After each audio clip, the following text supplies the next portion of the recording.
Bakunzi b'Udushya TV duteguye ino video kugira ngo tubereke mu by'ukuri abantu batwaje ese iraro ubwo utegura cyangwa se ifoto yawe ukayeditinga ukabasha kuba wayishyiraho n'ahantu runaka. So hari n'abantu baba bakeneye kuba bakora nk'agafoto neza ko gushyira kuri status, nko kuri WhatsApp, kuri Facebook, kuri YouTube video. So cyangwa se akafoto gushaka kugira ngo akurure abantu b'abakiriya bagukurikira kuri YouTube. So turagira ngo hano tutegure ino video mu minota mike ishoboka tuwe ku buryo ki wakoresha application ya Snapseed hamwe na telefone yawe ubundi ukabasha kweditinga video,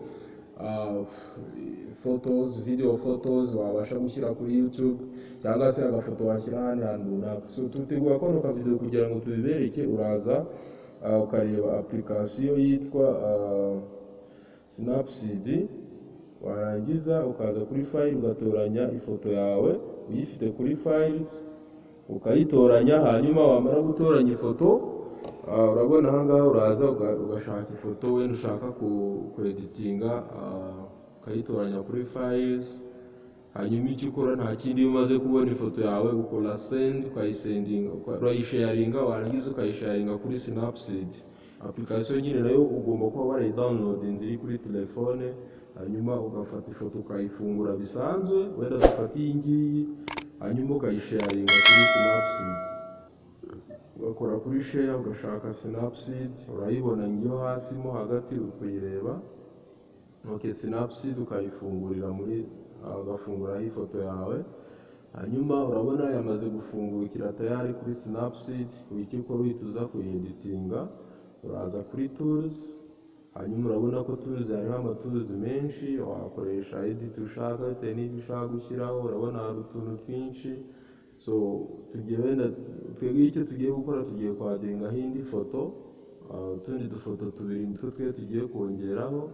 Uraza kuri tools, ugaza hepfo handitse tablet explore, warangiza ukahaklika bakakuzana kwadingaho indi foto. Ukagaruka muri file ugatoranyamo indi foto ushaka kwadingaho, hanyuma ukaza ukayisacinga ifoto yawe.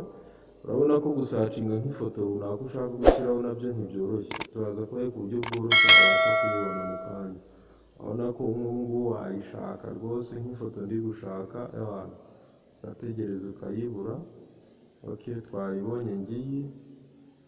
Ushobora kuyongera size cyangwa se ukayigabanya ukayishyira ahantu ushaka.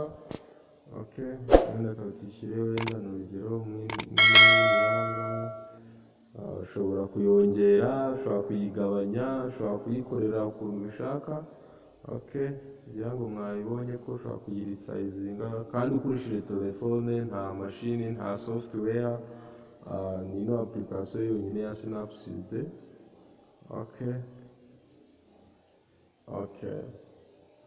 Hanyuma ushobora kongera urumuri cyangwa se ukarugabanya bitewe n'ukuntu ushaka ko izaba igaragara cyane. N'ahangaha ni uko urabona ko wenda kaduhitemo ahangaha hambere, kaduhitemo aka ngaka. So warangiza wenda reka twadingemo indi foto, uragaruka n'ubundi kongeramo indi foto wenda ibyo ushaka. Kadushyira agafoto gasa nk'akarogo kacu tugashyire ku ruhande. Uragaruka kuri file ugacuzinga ifoto yindi ushaka kongeramo.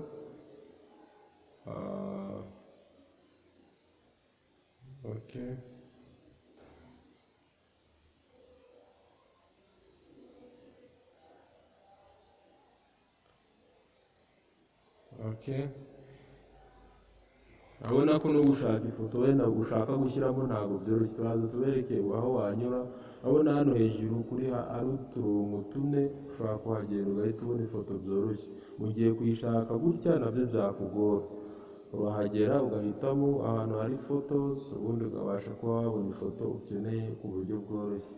Urabona ko ugiye gushakishamo hano uyibone ukuntu isa washaka ukamara igihe nyine utari wayibona. So turabe ku buryo ki waza hejuru aho ngaho ukaklika, ubundi ukaza kuri photos.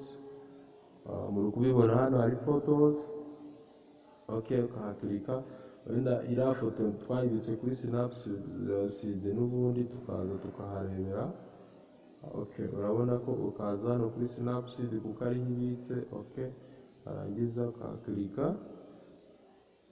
ukajya gusacinga muri images tweditinze zihari, wenda akadufata iya nyuma yitwa udushya iriho akarogo.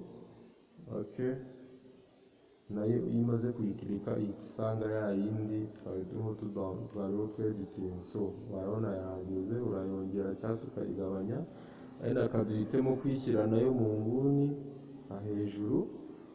So ngira ngo murabibona ko byoroshye, ni ibintu byoroshye. Ushobora kugerekeranya amafoto ushaka uko ubishaka, ubundi ugashyiraho urumuri ushaka. Sorry. Okay, katuyishyire wenda nk'aha ngaha, hanyuma ukaza ugashyiramo urumuri ubona rwaba rugaragara neza. Okay, dushyiremo urumuri. Okay, kadushyiremo wenda n'urugero, urabona nangaho ushobora kongera urumuri cyangwa se ukarugabanya bitewe n'ukuntu ushaka ko image yawe izaba igaragara. Okay, hanyuma tugiye kubereka n'uburyo ki wakadingamo text, kwandika wenda n'urugero, ukagira nk'utuntu wandikaho. Okay, sawa. Wenda katwadingemo text, turebe ukuntu washyiramo text. Uraza hano kuri uduti tubiri hepfo, ndetse gatoya hepfo, urabona zino ni hano hari utuntu twinshi wakweditingisha ifoto bitewe n'ako ushaka, nawe wagenda ukabireba. So uraza ukadingamo text, wenda katwandikemo amagambo runaka. Sinzi ngo uhita ukora double click, ubundi ugahita wadingamo text yawe. Urabona bakuzaniye clavier ukabasha kuba wandika.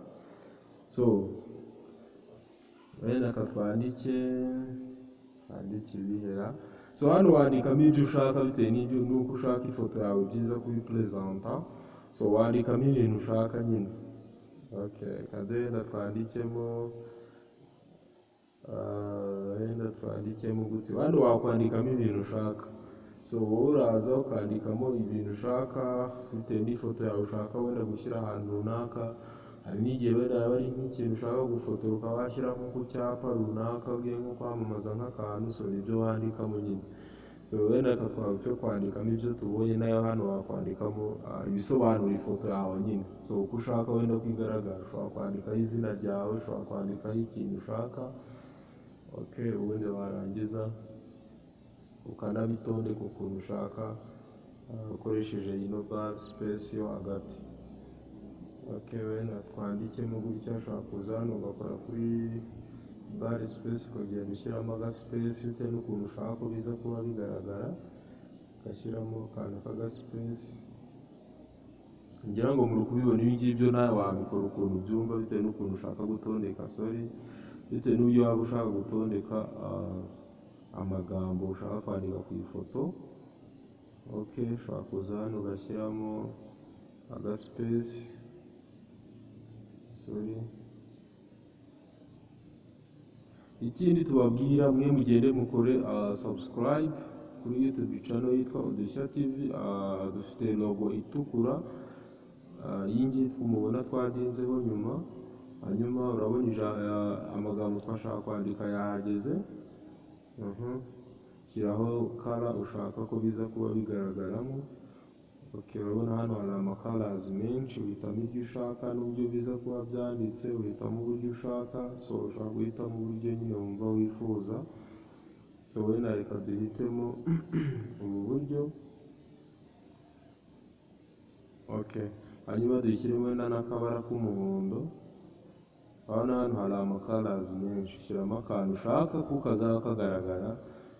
Okay, kaduhitemo nk'aka ngaka, ubundi dukore okay.